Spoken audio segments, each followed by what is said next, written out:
Welcome to Exploration Dreamland, a quiet read aloud of the writings of explorers of the real world and the worlds of imagination. Drop anchor, relax into your comfortable bunk, and drift off to Dreamland with us as we read a lightly edited version of The Blazing World by Margaret Cavendish from 1666, considered to be the first science fiction book written by a woman. It's a fascinating glimpse into the ideas of science and philosophy at that time. The book will be read in order, so if you would like to begin at the beginning, please start with Season 5, Episode 87.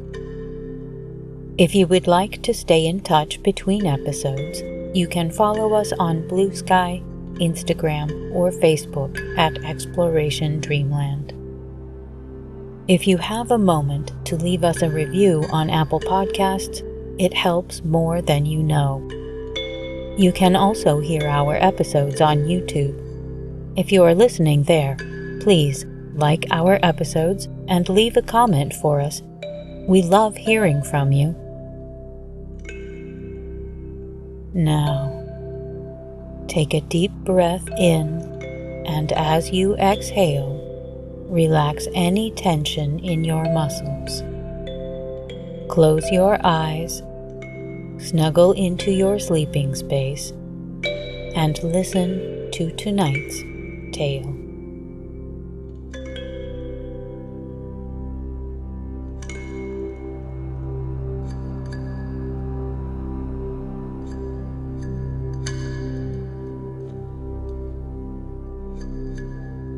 The description of a new world called The Blazing World, written by the thrice noble, illustrious, and excellent Princess, the Duchess of Newcastle, originally published in 1666. To all noble and worthy ladies, this present description of a new world was made as an appendix to my observations upon experimental philosophy, and, having some sympathy and coherence with each other, were joined together as two several worlds at their two poles. But, by reason most ladies take no delight in philosophical arguments, I separated some from the mentioned observations and caused them to go out by themselves, that I might express my respects in presenting to them such fancies as my contemplation did afford. The first part is romancical, the second philosophical, and the third is merely fancy, or, as I may call it, fantastical. And if, noble ladies, you should chance to take pleasure in reading these fancies, I shall account myself a happy creatoress. If not, I must be content to live a melancholy life in my own world, which I cannot call a poor world, if poverty be only want of gold and jewels, for there is more gold in it than all the chemists ever made, or, as I verily believe, will ever be able to make. As for the rocks of diamonds, I wish with all my soul they might be shared amongst my noble female friends, upon which condition I would willingly quit my part, and of the gold I should desire only so much as might suffice to repair my noble lord and husband's losses. For I am not covetous, but as ambitious as ever any of my sex was, is, or can be, which is the cause that though I cannot be Henry V or Charles II, yet I will endeavor to be Margaret I, and though I have neither power, time, nor occasion to be a great conqueror like Alexander or Caesar, yet rather than not be mistress of a world, since fortune and the fates would give me none, I have made one of my own, and thus, believing, or at least hoping, that no creature can or will envy me for this world of mine, I remain, noble ladies, your humble servant, M. Newcastle.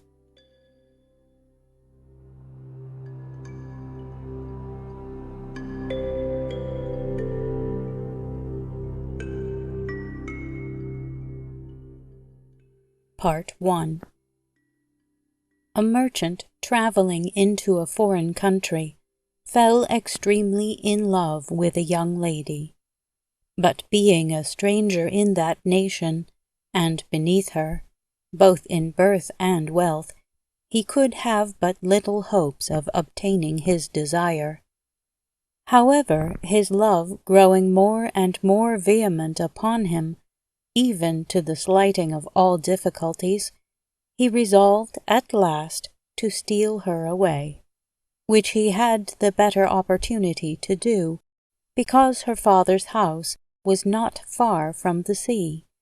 and she often using to gather shells upon the shore, accompanied not with above 2 to 3 of her servants, it encouraged him the more to execute his design. Thus, coming one time with a little light vessel not unlike a packet boat, manned with some few seamen, and well victualled, for fear of some accidents, which might perhaps retard their journey, to the place where she used to repair, he forced her away. But when he fancied himself the happiest man of the world, he proved to be the most unfortunate. For heaven, frowning at his theft, raised such a tempest as they knew not what to do, or whither to steer their course, so that the vessel, both by its own lightness and the violent motion of the wind, was carried as swift as an arrow out of a bow, towards the North Pole, and in a short time reached the icy sea, where the wind forced it amongst huge pieces of ice, but being little and light, it did by the assistance and favour of the gods to this virtuous lady, so turn and wind through those precipices, as if it had been guided by some experienced pilot and skilful mariner. But alas, those few men which were in it, not knowing whither they went, nor what was to be done in so strange an adventure, and not being provided for so cold a voyage, were all frozen to death. The young lady only, by the light of her beauty, the heat of her youth, and protection of the gods, remaining alive. Neither was it a wonder that the men did freeze to death, for they were not only driven to the very end or point of the pole of that world, but even to another pole of another world, which joined close to it, so that the cold, having a double strength at the conjunction of those two poles, was insupportable.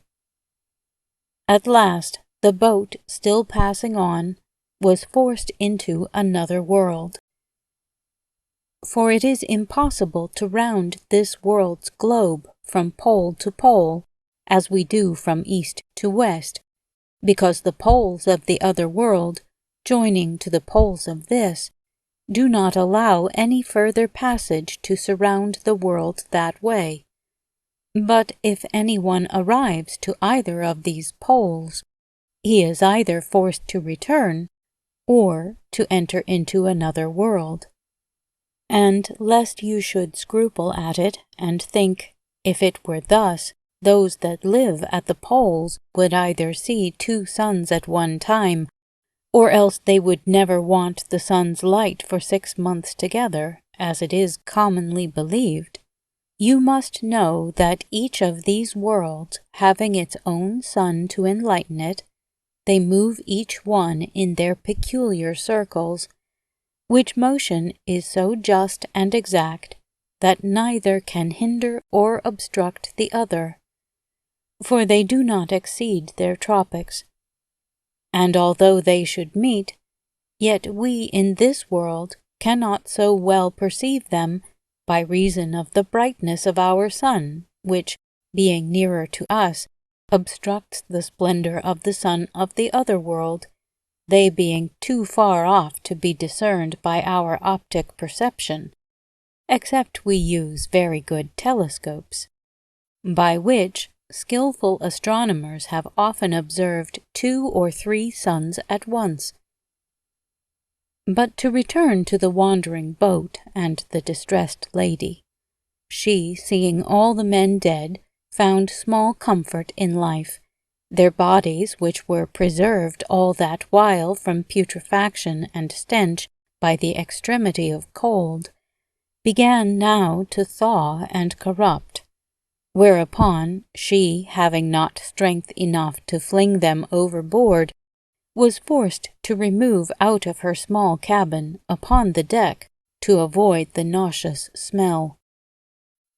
And finding the boat swim between 2 plains of ice, as a stream that runs betwixt 2 shores at last perceived land, but covered all with snow, from which came, walking upon the ice, strange creatures, in shape like bears, only they went upright as men. Those creatures, coming near the boat, catched hold of it with their paws, that served them instead of hands. Some 2 or 3 of them entered first, and when they came out,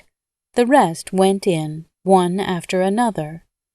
At last, having viewed and observed all that was in the boat, they spake to each other in a language which the lady did not understand, and having carried her out of the boat, sunk it, together with the dead men.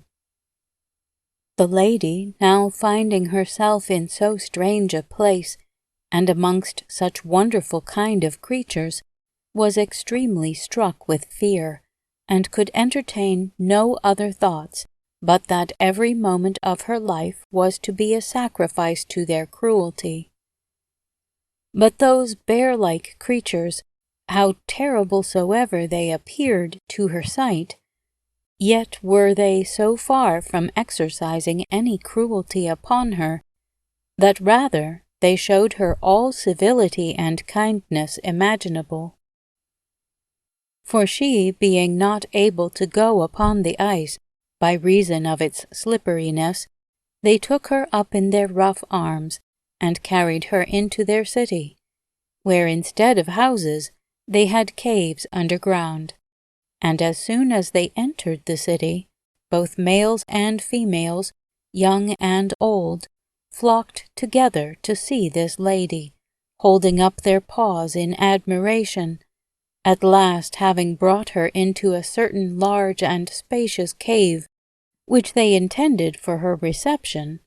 they left her to the custody of the females, who entertained her with all kindness and respect, and gave her such victuals as they used to eat. But seeing her constitution neither agreed with the temper of that climate, nor their diet, they were resolved to carry her into another island of a warmer temper, in which were men like foxes, only walking in an upright shape, who received their neighbors the bear-men with great civility and courtship, very much admiring this beauteous lady. And having discoursed some while together, agreed at last to make her a present to the emperor of their world, to which end, after she had made some short stay in the same place,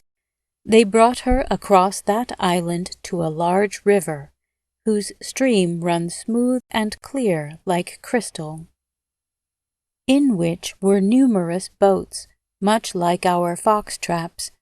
in one whereof she was carried, some of the bear and fox men waiting on her, and as soon as they had crossed the river, they came into an island where there were men which had heads, beaks, and feathers, like wild geese, only they went in an upright shape, like the bear-men and fox-men. Their rumps they carried between their legs, their wings were of the same length with their bodies, and their tails of an indifferent size, trailing after them like a lady's garment. And after the bear and fox men had declared their intention and design to their neighbors, the geese or bird men, some of them joined to the rest, and attended the lady through that island, till they came to another great and large river, where there was a preparation made of many boats, much like birds' nests, only of a bigger size, and having crossed that river, they arrived into another island, which was of a pleasant and mild temper, full of woods, and the inhabitants thereof were satyrs, who received both the bear, fox, and birdmen with all respect and civility. And after some conferences, for they all understood each other's language, some chief of the satyrs joining to them, accompanied the lady out of that island to another river, wherein were many handsome and commodious barges, and having crossed that river, they entered into a large and spacious kingdom, the men whereof were of a grass-green complexion, who entertained them very kindly, and provided all conveniences for their further voyage. Hitherto they had only crossed rivers, but now they could not avoid the open seas any longer, wherefore they made their ships and tacklings ready to sail over into the island where the Emperor of the Blazing World, for so it was called, kept his residence. Very good navigators they were, and though they had no knowledge of the lodestone or needle or pendulous watches, yet, which was as serviceable to them, they had subtle observations and great practice, insomuch that they could not only tell the depth of the sea in every place, but where there were shelves of sand, rocks, and other obstructions to be avoided by skilful and experienced seamen. Besides, they were excellent augurer, which skill they counted more necessary and beneficial than the use of compasses, cards, watches, and the like. But above the rest, they had an extraordinary art, much to be taken notice of by experimental philosophers, and that was a certain engine, which would draw in a great quantity of air, and shoot forth wind with a great force. This engine in a calm they placed behind their ships, and in a storm before,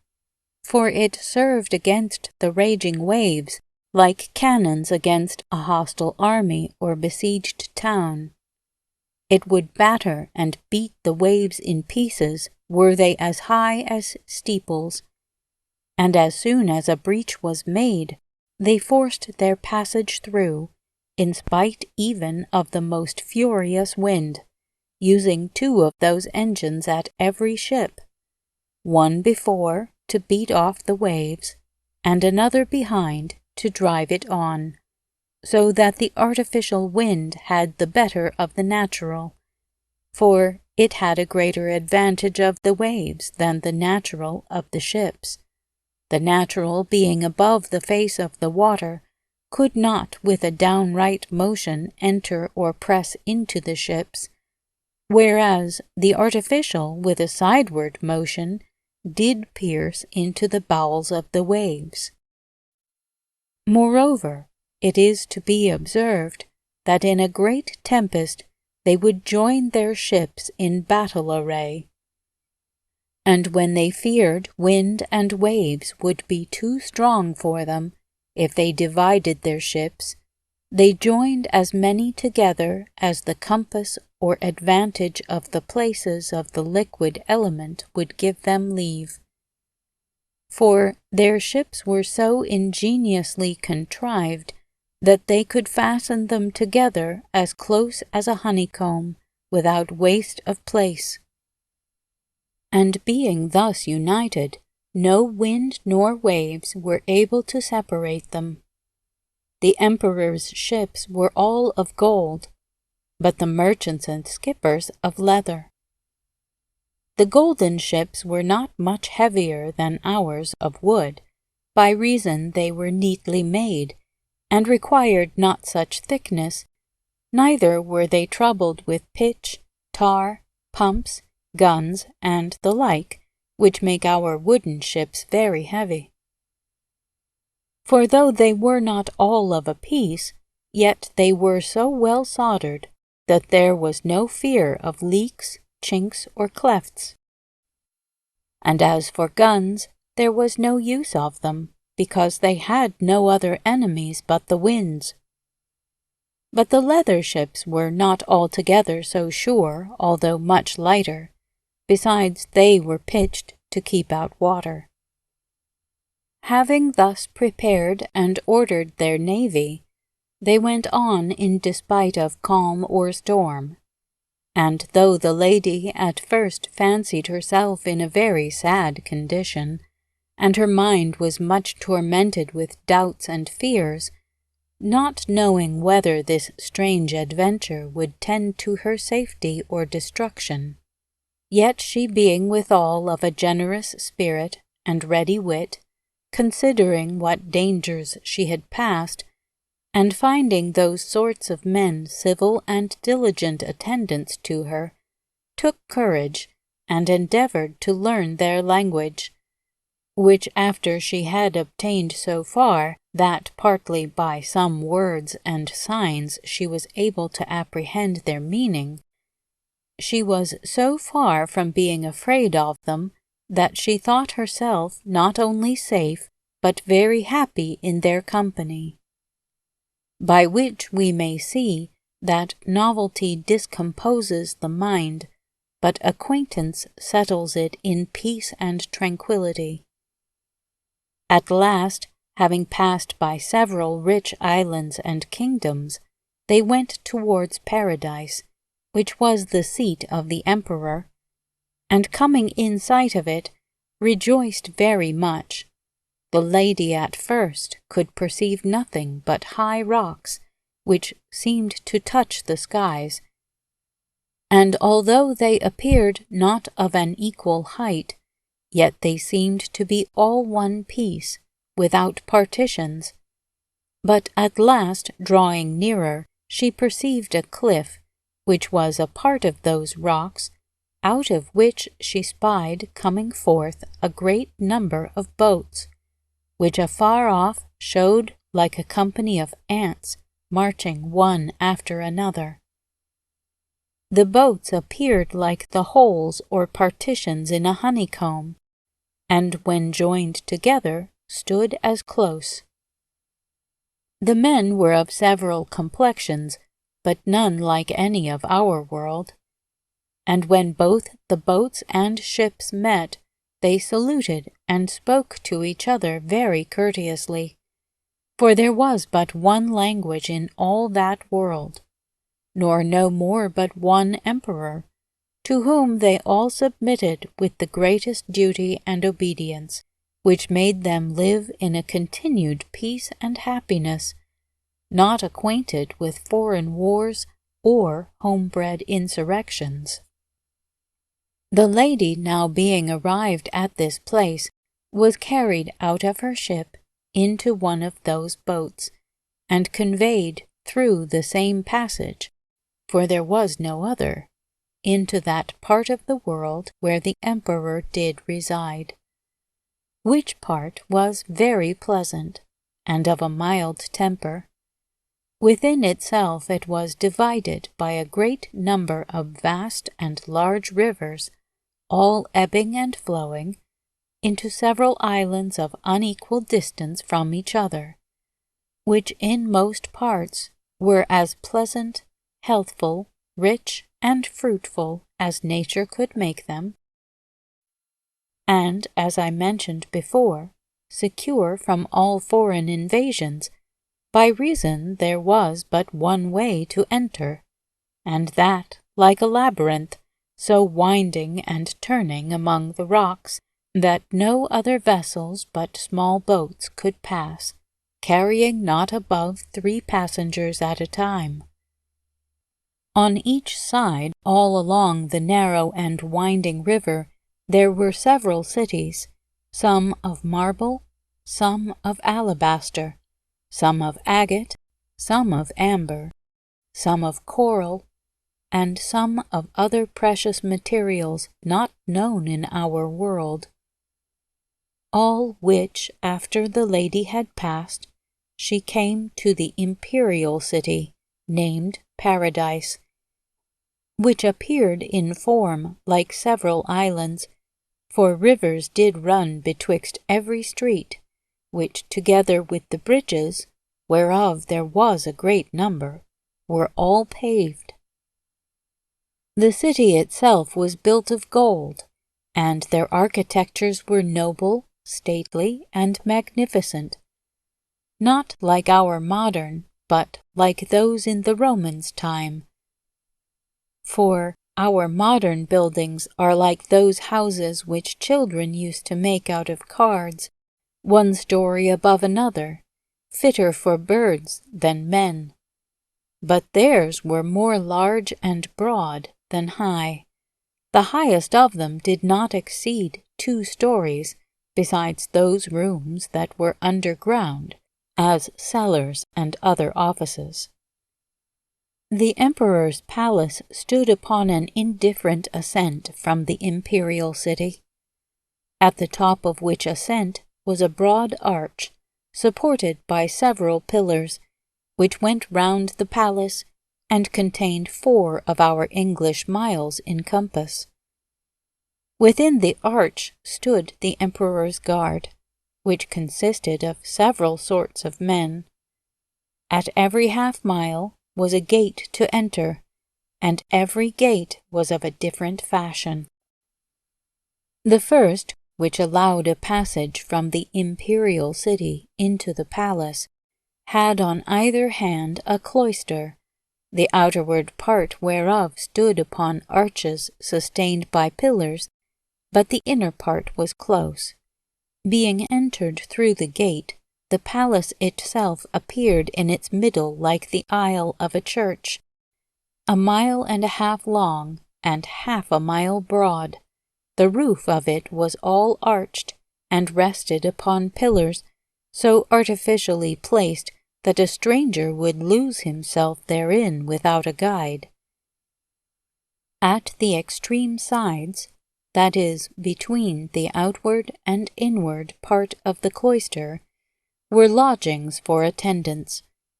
and in the midst of the palace the emperor's own rooms, whose lights were placed at the top of every one, because of the heat of the sun. The emperor's apartment for state was no more enclosed than the rest. Only an imperial throne was in every apartment, of which the several adornments could not be perceived until one entered, because the pillars were so just opposite to one another that all the adornments could not be seen at once. The first part of the palace was, as the imperial city, all of gold, and when it came to the emperor's apartment, it was so rich with diamonds, pearls, and rubies, and the like precious stones, that it surpasses my skill to enumerate them all. Amongst the rest, the imperial room of state appeared most magnificent. It was paved with green diamonds, for there are in that world diamonds of all colors, so artificially as it seemed but of one piece. The pillars were set with diamonds so close and in such a manner that they appeared most glorious to the sight. Between every pillar was a bow or arch of a certain sort of diamonds, the like whereof our world does not afford, which, being placed in every one of the arches in several rows, seemed just like so many rainbows of several different colors. The roof of the arches was of blue diamonds, and in the midst thereof was a carbuncle, which represented the sun. And the rising and setting sun at the east and west side of the room were made of rubies. Out of this room there was a passage into the emperor's bedchamber, the walls whereof were of jet, and the floor of black marble. The roof was of mother of pearl, where the moon and blazing stars were represented by white diamonds, and his bed was made of diamonds and carbuncles.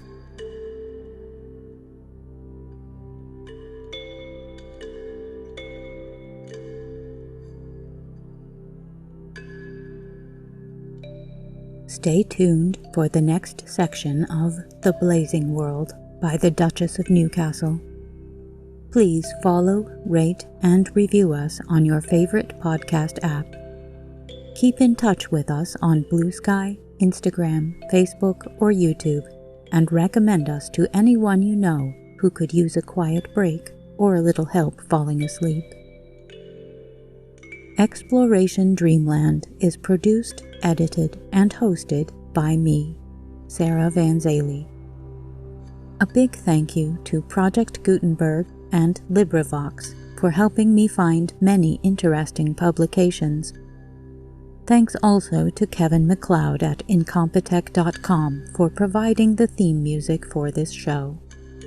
The title of this piece is Kalimba Relaxation Music, if you would like to visit his website to hear it in its entirety. Sweet dreams.